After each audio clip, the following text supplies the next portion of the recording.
모든 사람들은 살아가면서 자신들이 가지고 와 있는 삶의 특성을 보여주는 모습들이 다 있습니다. 그런데 성도도 마찬가지라는 것을 좀 알아야 됩니다. 성도의 삶이라는 것은 하나님께서 원하시는 삶의 모습이 드러나는 삶을 살아가야 될 책임과 의무와 사명이 있다라는 겁니다. 하나님께 부름받은 자로서 부름받은 자의 올바른 모습, 바른 모습이 세상 사람들과 비춰줘야지만이 그 사람이 바른 길을 간다라고 볼 수가 있습니다. 모양은 성도라 하지만은 실제 삶 가운데 성도의 삶이 드러나지 않으면은 세상의 사람들이 우리를 보면서 성도라고 할까요, 안 할까요? 하지 않겠죠. 그것을 히브리서에서는 나는 행함이 있는데 행함으로 내 삶을 보일 텐데 너는 믿음이 있다라고 하는데 믿음으로 뭘 보여보라는 거예요. 보일 수가 없는 거예요. 내가 믿는 하나님을 무엇으로 보일 수 있습니까? 말로 보일 수 있습니까? 삶으로 보여야 된다는 거죠. 그래서 오늘 전도의 헌신 예배를 드리면서 부활신앙, 예수 그리스도를 통하여 구원받은 자가 가지고 있어야 될 삶의 특징이 무엇인가에 대해서 한번 살펴보기를 원합니다. 성경에 보면은 너무 많아요. 부활신앙을 가지고 있는 사람들의 성도로서 많은 사람들에게 드러나야 될 삶의 부분들이 너무나 많기 때문에 다 살펴볼 수는 없습니다. 오늘 사도행전 5장에 있는 말씀을 보면서 함께 살펴봤으면 좋겠는데요. 그것도 사도행전 5장 전체에도 하나님의 백성의 특성들이 참 많이 나오는데 특별히 41절과 42절을 통해서 한번 살펴보고자 합니다. 오늘 말씀의 내용은 이것입니다. 5장 1절부터 11절까지 말씀해 보면은 아나니아와 삽비라 사건이 나와요. 하나님의 부흥의 역사가 일어나고 있는 초대 교회의 상황 가운데 완전히 찬물을 끼얹는 그런 사건입니다. 하나님의 부흥의 역사가 일어나고 있었는데 아나니아와 삽비라가 자기 밭을 판 것을 하나님 앞에 드릴 때에 온전한 것을 드리지 않아서 죽게 됩니다. 이걸 통해서 이 초대 교회 가운데 굉장히 경각심을 하나님께서 심어주셨어요. 하나님을 경외하는 신앙을 심어주게 된단 말이에요. 하나님을 경외하고 하나님을 만홀히 여기지 않는, 하나님을 이용할 수 없다라는 그런 신앙의 틀을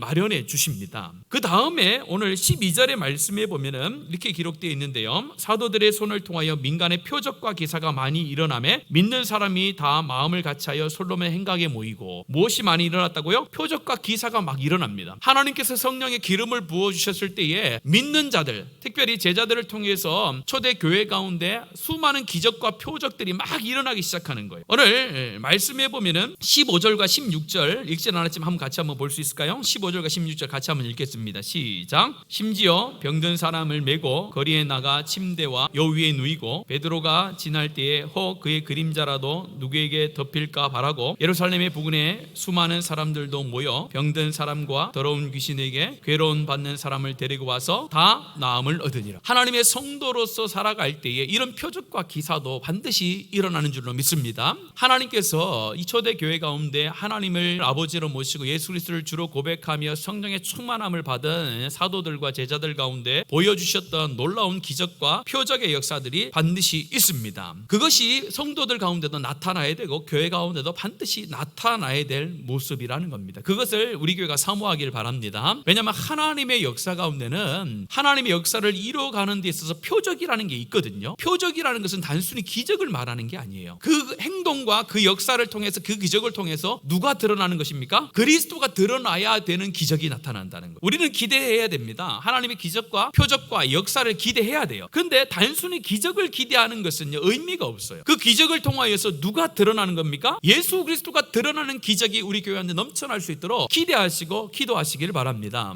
여러분의 삶 가운데도 기적과 놀라운 표적이 일어나야 되는데 그 기적과 표적이 일어나는 목적은 그 기적과 표적을 통하여서 내 자신의 삶과 누군가가 예수 그리스도를 알아가는 목적으로 사용되어지는 것이 하나님이 기뻐하시는 기적이라는 거예요. 나의 어떤 필요를 채우기 위한 기적은 하나님의 기적이 아닐 수가 있다는 것을 항상 기억하고 우리가 살아가야 됩니다. 저는 꿈꾸고 기대해요. 우리 교회 가운데 참 어렵고 힘든 자들이 기도를 통하여 회복의 역사가 나타나고 병든 자들이 기도함을 통하여서 하나님의 말씀을 통하여 믿음을 통하여 회복되어지는 역사, 치료되어지는 역사가 일어나기를 소망하고 기대합니다. 그걸 통해서 내가 드러나는 것이 아니라 우리의 자신의 모습이 드러나는 것이 아니라 누가 드러나기를 바란다고요? 예수 그리스도가 믿지 않는 자들 가운데 드러나기를 간절히 소원합니다. 그래서 웅천교회 갔더니 예수 그리스도를 통하여서 구원하심의 역사와 기적의 역사가 일어나고 그걸 통해서 믿는 자들의 수가 많아지더라 라는 그런 소문만 났으면 좋겠어요.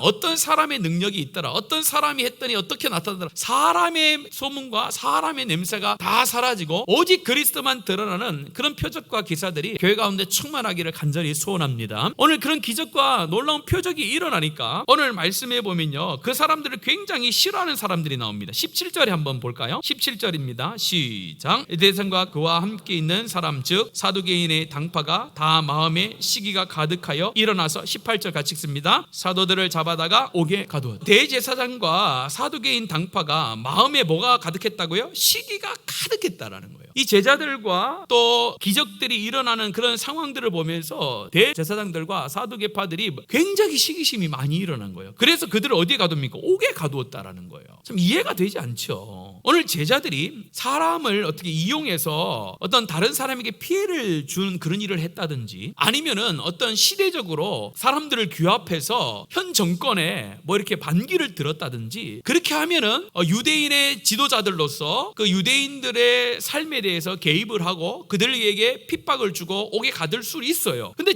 제사장들이 또 사두개인들이 누구를 지금 옥에 가둡니까? 예수님을 믿음을 통하여 표적과 기사를 일으킨다는 거예요. 근데 표적과 기사를 일으킨 15절과 16절에 보면은 어려운 사람들을 회복시키는 작업이잖아요. 그러면은 당연히 유대의 지도자들로서 너무나도 칭찬해야 될 일이잖아요. 근데 뭐가 있었기 때문에 칭찬하지 못한 거예요? 시기심이 있었다는 거예요. 성도에게 꼭 우리가 없애야 될 것이 시기심이에요. 이 시기심이 있으면요, 하나님의 교회가, 하나님 나라가 어려워질 때가 참 많아요. 하나님께서는 우리 가운데 능력을 똑같이 주지 않았어요. 하나님께서는 1달란트, 2달란트, 5달란트 주셨다고 했잖아요. 그래서 우리 모든 성도들은 다 능력이 다릅니다. 다 달라요. 그걸 인정해야 돼요. 능력이 다르기 때문에 쓰임도 달라요. 쓰임의 결과도 달라요. 그런데 그 사람을 인정하고 함께 지어져가는 공동체로서 그런 마음을 가지고 함께 섬겨야 되는데, 그 섬김의 자리에 뭐가 들어오면요, 시기심이 딱 들어오면은 모든 것이 다 엉망이 돼버려요. 그래서 성도로서 가지고 있지 않아야 될 모습 중에 가장 큰 것이 이 시기인 줄로 믿습니다. 여러분들 마음 가운데 시기심을 다 버리세요. 남을 어떻게 시기하고 이런 마음이 있으면 안 돼요. 이런 마음이 있으면요, 교회 일을 하다가도 늘 어떻게 됩니까? 악한 영이 그 시기심을 이용해서 우리를 유혹해가지고 하나님 일을 못하게 해요. 오늘 헌신을 하는 사전도회 위에 이 시기심이 다 떠나가기를 예수님의 이름으로 축원합니다. 열심히 하는 사람 보고 시기하지 마세요. 박수 쳐주세요.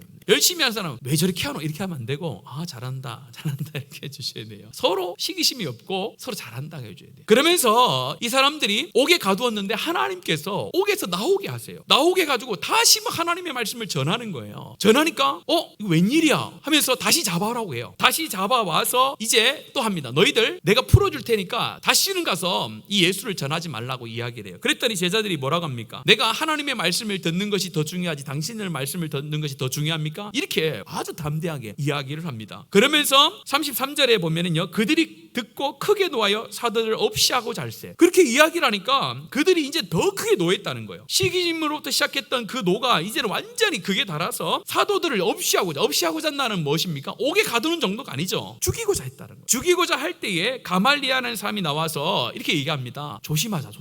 두 사람을 대는 거예요. 36절에 드다라는 사람이 있고 37절에 유다라는 사람이 나오는데, 이 두 사람도 많은 사람들을 이렇게 규합을 해가지고 뭔가를 했는데 그 사람들이 사라지고 나서는 그 따르던 사람들이 다 도망가지 않았느냐. 그러니까 이 제자들도 진짜 만약에 하나님이 이렇게 했으면은 어떡할래? 그러니까 좀 지켜보자는 거예요. 지금 예수가 죽었으니까 이 사람들도 좀 있으면 흩어질 건데 그때까지 한번 지켜보자라고 이야기하면서 그들을 보내줍니다. 보내주고 나서 이렇게 얘기해요. 오늘 우리가 이제 살펴볼 말씀 41절 같이 한번 읽겠습니다. 먼저 40절부터 한번 읽어볼까요? 40절 시작. 그들이 옳게 여겨 사도들을 불러들여 책찍질하며 예수의 이름으로 말하는 것을 금하고 놓으니. 그냥 놓은 것도 아니에요. 가말리엘의 율법교사의 말을 듣고 그렇게 하면 좋겠다라고 해놓고 그냥 보내기는 좀 심심하니까 괜히 또 때리잖아요. 때려가지고 책찍질하고 예수의 이름으로 말하는 것을 금하고 보내요. 자, 그러면 이제 41절과 42절에서 우리가 중점적으로 이제 성도들이 가지고 있어야 될 그런 특성이 나오는데, 41절 같이 읽겠습니다. 시작. 사도들은 그 이름을 위하여 능력받는 일에 합당한 자로 여기심을 기뻐하면서 공회 앞에 떠나가니라.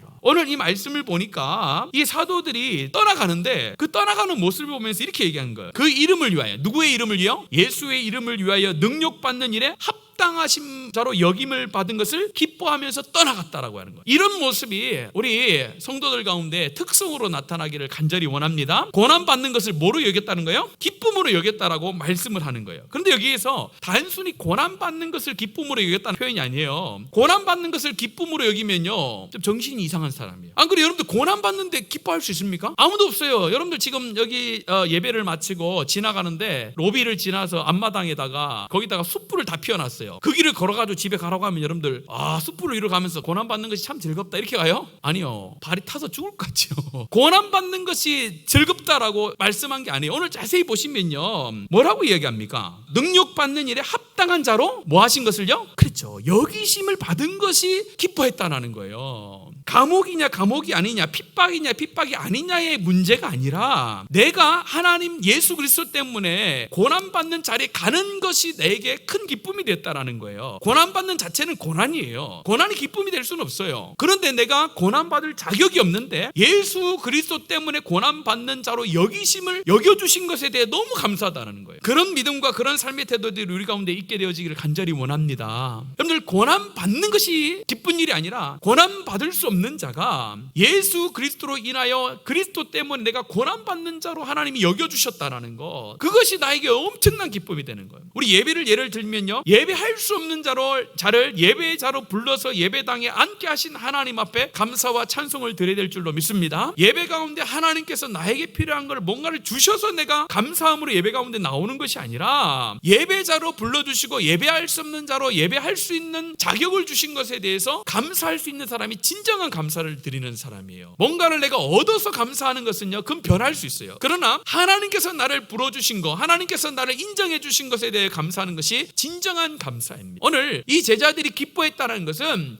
내가 어떻게 예수라는 분 때문에 고난받는 자리에 내가 설 수 있을까? 나는 그런 자격이 없는 자인데 나를 어떻게 그렇게 하나님께서 여기셔서 고난의 자리에 나를 불러주셨지? 그게 너무나도 감사했다라는 것을 말씀을 하고 있는 거예요. 여기에서 우리 두 가지 질문을 던져야 돼. 첫 번째는요, 내 삶에 예수 그리스도를 위하여 고난이 있는가 먼저 살펴봐야 되죠. 고난이 있어야 고난받는 자로 여겨주신 것을 알 수 있잖아요. 그럼 여러분들 예수 믿는 것 때문에 고난받는 것이 있습니까? 예수 때문에 고난받는 것이 있어야 부활신앙의 특징을 가지고 있는 사람이에요. 그런데 많은 우리가 현대를 살아가는 그리스도인들이 그리스도 때문에 고난받는 특성이 나타나지 않아요. 우리나라가 한참 하나님의 부흥의 역사를 경험했을 때에 한쪽에서는 부흥의 역사가 일어났지만 다른 한쪽에는 뭐가 있었어요? 핍박이 있었다고요. 핍박과 부흥은 항상 같이 가는 거예요. 핍박이 없는 역사의 시대는 하나님의 부흥의 역사의 시대도 없어요. 근데 핍박이 있는 시대는 항상 그 뒤에 하나님의 부흥의 역사가 이루어지고 있어요. 우리의 삶도 잘 살펴봐야 돼요. 내가 예수 이름 때문에 과연 고난받는 것이 무엇이 있는가를 살펴봐야 됩니다. 오늘날 고난받는다는 것이 너무 다양하기 때문에 저는 이 고난받는다는 표현을 예수 믿는다는 것 때문에 나에게 불편함이 있는가를 한번 살펴봐야 되는 거예요. 나에게 불편함이 있는가? 생활하는데 예수 믿는 것 때문에 고통과 고난이라고까지도 갈 필요 없이 불편함도 내가 감수하지 못하는 건 아닌가를 한번 생각해 봐야 되는 거예요. 주말에 열심히 놀고 주일 아침에 교회 오는 것이 참 어려운 분들도 많아요. 그러나 어떻게 해요? 예배자로 불러주신 것에 대해서 고난이 있다면요, 잠을 안 자고도 막 나와야 되죠. 잠시 보니까 우리 교회에도 이 3교대 하는 분들이 좀 있어요. 3교대는요 마음먹기에 달려 있어요. 간호사 하시는 분들도 3교대 하시잖아요. 어떤 간호사, 어떤 3교대 하시는 분들은 새벽에 퇴근하고 나서 잠을 안 자고 교회 와서 예배를 드리고 가요. 근데 어떤 3교대 하시는 분들은 새벽에 나와서 너무 피곤해서 교회를 못 오겠대요. 또 오후에 나이트, 저녁에 들어가면요, 내 저녁에 들어가야 돼서 내가 교회를 피곤해서 못 나온다 하신 분이 있고, 내가 저녁에 근무를 들어가서 내가 낮에 예배 드릴 수 있습니다라고 오시는 분이 있어요. 어떤 사람을 하나님께서 바라보실 때에 성도의 본 모습이 있는 사람으로 인정해 줄까요? 고난, 불편함, 피곤함을 감수할 수 있는 사람. 누구 때문에요? 예수님 때문에. 저희 여러분이 예수님 때문에 세상으로부터 오는 큰 고통, 고난이라는 것은 많이 없을 거예요. 그런데 불편함이라도 우리가 감수하면서 하나님 앞에 나아가는 저람 되기를 원합니다. 고난에 참여하게 됨으로 인하여 기뻐하고 있느냐를 자꾸 살펴봐야 돼요. 내가 고난이 있습니까? 왜 나에게 고난이 있습니까? 왜 나에게 고난이 있습니까? 나에게 고난을 좀 없애주세요라고 그렇게 기도하기 전에 예수님 때문에 고난받는 것으로 인하여 내가 참으로 기뻐하는 고난받는 자로 여겨주신 것에 대해서 기뻐하는가를 살펴봐야 됩니다. 함께 두 구절을 읽어봤으면 좋겠는데, 마태복음 5장 10절에서 12절 말씀을 우리 믿음으로 읽겠습니다. 시작. 의를 위하여 박해를 받는 자는 복이 있나니 천국이 그들의 것임이라. 나로 말미암아 너희를 욕하고 박해하고 거짓으로 너희를 거슬려 모든 악한 말을 할 때에는 너희에게 복이 있나니 기뻐하고 즐거워하라. 하늘에서 너희의 상이 큼이라. 너희 전에 있던 선지자들도 이같이 박해하였느니라. 아멘. 마태복음 5장에 분명히 말씀하고 계시잖아요. 의를 위하여 박해를 받는 자는 뭐가 있다고요? 복이 있다라고 하죠. 또 너희를 욕하고 박해하고 거짓으로 너희를 거스르 모든 악한 말을 할 때는 너희에게 복이 있나니 기뻐하고 즐거워하라라고 하잖아요. 이게 하나님의 뜻이라는 거예요. 베드로전서 4장 13절과 14절도 같이 한번 읽겠습니다. 시작. 너희가 그리스도의 고난에 즐거워하라. 너희의 영광을 나타내실 때에 너희로 즐거워하고 기뻐하게 하라 함이라. 너희가 그리스도의 이름으로 치욕을 당하면 복 있는 자로다. 영광의 영 곧 하나님의 영이 너희 위에 계심이라. 아멘. 제 말이 아니라 성경에서 말씀하잖아요. 고난받는 것이 복이라. 왜? 하늘에 너희들의 상급이 큼이라 라고 돼 있어요. 그래서 베드로전서 4장 14절 마지막에 보면요, 치욕을 당하면 복 있는 자로다. 영광의 영 곧 하나님의 영이 누구 위에 있다고요? 그렇죠. 고난을 받는 자, 치욕을 당하는 자 그 위에, 그 사람의 위에 영광의 영, 성령이 함께 하신다는, 손해를 보고 고난을 당하는 것이 하나님의 복이라는 것, 하나님께서 그것을 우리 가운데 허락해 주시는 존재로 만들어 주셨다는 것이, 그것이 우리의 기쁨이 되어야 될 줄로 믿습니다. 여러분들 한 주 한 주를 살면서, 또 여러분 평생에 살면서 여러분들이 자녀 때문에 고난이 있을 수도 있고, 또 여러 사람들에게 내 고난을 받을 수 있습니다. 또 여러 가운데 고난을 받을 수 있습니다. 그 고난의 이유는요, 예수님 때문에 돼야 돼요. 예수님 때문에 고난이 있다면요, 여러분들 기대하세요. 하나님께서 이 고난을 통하여서 나에게 뭘 주시겠다라고요? 상급을 주시겠다라고, 고난 받는 것이 도리어 복이 될 것이다라고 말씀하고 있는 줄로 믿습니다. 이 말씀을 붙들고 우리 사전도회 뿐만 아니라 모든 성도들이, 하나님 그렇습니다. 내 삶 가운데 예수를 믿고 갈 때에 불편함과 손해봄과 또 고난과 고통이라는 것이 있는데, 예수님 때문에 내가 고난 받는 것이 나에게 기쁨이 될 수 있도록 하나님 나를 인도해 주십시오. 예수님 때문에 받는 이 고난은 무의미한 고난이 아니라 하나님께서 주신 고난이고 상급으로 하나님께서 허락하신 그런 고난인 줄로 내가 믿습니다. 그런 마음으로 여러분들 가시면요, 하나님께서 제자들 가운데 그런 고난을 계속 주시지 않았잖아요. 고난 가운데 뭘 누리게 하셨어요? 하늘의 평강과 하늘의 기쁨을 누리게 하셨어요. 그것이 우리 가운데 체험되어지는 놀라운 복이 되어지는 줄로 믿습니다.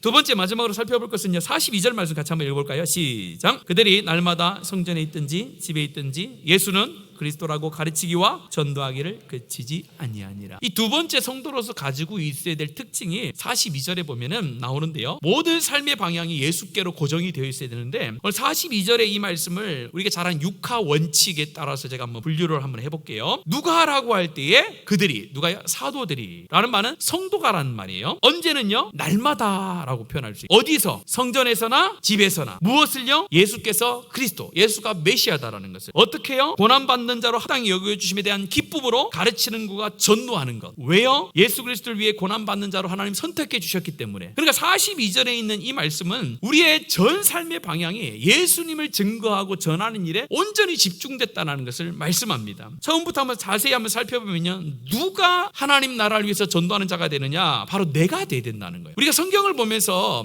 사도들이 복음을 증거하는 일에 힘썼다고 할 때 자신을 빼앗는 경우가 있는데요, 여러분 자신이 하나님의 복음을 자로 세움을 받은 줄로 믿습니다. 두 번째는요, 언제? 기회가 있을 때마다 라는 거예요. 날마다라는 것은 기회가 있을 때마다 주의 복음을 전하는 자로, 가르치는 자로 하나님께서 우리 가운데 보여주셨고 그게 살기를 원한다는 거예요. 또 세 번째는요, 어디서요? 교회에서나 가정에서나 모든 곳에서 그렇게 하기를 원한다는 거예요. 또 네 번째는요, 무엇을? 예수께서 그리스도라는 것을 증거하는 것. 다섯 번째는요, 어떻게? 고난을 받으면서도 기쁨으로 복음을 전하는 삶. 또 여섯 번째는 뭐요? 왜 전해야 됩니까? 내가 먼저 구원함을 받았기 때문에 하는 거예요. 그런데 그것을 그치지 않고 계속했다라는 거예요. 오늘 두 번째로 성도들 가운데 가지고 있어야 될 삶의 특징은 바로 온 삶이 기쁨으로 예수 그리스도를 가르치기와 전도하는 일에 멈추지 않는 그런 삶의 특징, 그런 모습이 있어야 진정한 하나님의 사람이라고 말씀을 합니다. 오늘 저와 여러분이 복음을 증거하는 삶을 살아가는 은혜가 있기를 원합니다. 그런데 언제 어디서 무엇을 하든지 다 해야 되는 거예요. 시간적으로나 기회가 있을 때나 어디서나 예수가 그리스도라는 것을 항상 전하고 가르치는 것에 힘을 써야 돼요. 그런 모습이 내 삶 가운데 있어야, 저 사람이 진짜 예수 믿는 사람이구나, 그것을 세상의 사람들이 인정해 준다는 거예요. 그냥 교회만 왔다 갔다 해서는요, 사람들이 저 사람 진짜 그리스도인이라고 인정해 주지 않는다라는 거예요. 실제로 나아가서 내가 그 사람들에게 예수님에 대해서 언제 어디서든 입을 열어서 복음을 증거하고 가르치는 일을 계속해서 보여줘야만이 그것이 하나님의 합당한 성도의 삶이라고 말씀을 하고 있습니다. 우리 사전도회가 언제 어디서든 무엇을 하든지 예수는 그리스도라는 하는 복음의 이 핵심을 세상의 많은 사람들 가운데 전파하고 가르치는 그런 사명제들 되기를 간절히 원합니다. 일단 우리 교회가 그랬으면 좋겠어요. 무엇을 하든지 복음을 증거하기 위해서, 무엇을 하든지 영혼 구원을 위해서 하는 복된 교회 되기를 간절히 원합니다. 그래서 초대교회 보면요, 그리스도라는 명칭을 받았잖아요. 그리스도인이 무슨 뜻입니까? 그리스도께 속한 자라는 것이죠. 그리스도쟁이라는 거예요. 저 사람들을 보니까 야, 진짜 그리스도쟁이다, 그리스도쟁이다라고 하는 거예요. 무엇을 했기 때문에요? 어디나 무엇을 하든지 가서요, 다 예수님을 전했거든요. 그런 삶을 있으니까 이 초대교회 세상 사람들이 야, 저 사람들 진짜 예수 닮은 사람들이 이렇게 인정을 해주는 거예요. 오늘 시대에 교회는 다니고 있지만 무늬만 그리스도인인 사람들이 얼마나 많이 있겠습니까? 오늘 이 시간을 통해서 저와 여러분은 무늬만, 어떻게 보면 겉모습만 그리스도인이 아니라 내면에서부터 흘러넘치는 예수가 그리스도라는 그런 놀라운 하나님의 복음의 메시지를 들고 나아가서 증거하고 선포하고 가르치는 행함을 통해서 야, 저 사람 진짜 예수쟁이다, 그런 인정함을 받고 하나님 앞에 기쁨이 되어지는 복된 우리 성도들 되기를 예수님의 이름으로 축복합니다.